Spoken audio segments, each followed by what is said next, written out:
الثقافة الذي قدم الشباب وجدد الدماء، الكاتب الكبير حلمي الممنون.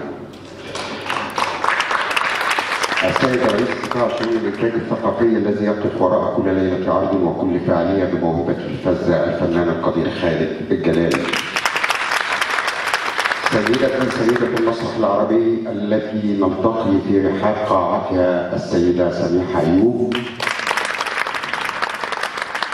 رئيس صندوق التنمية الثقافية الدكتورة نبيل كيلاني التي أفخر بوجودها معنا اليوم.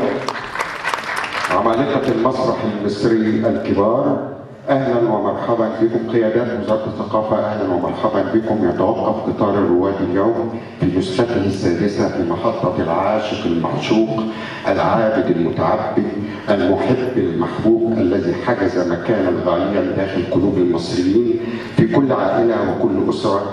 إنه المتبتل في محراب الفن، الفنان القدير رشوان توفيق.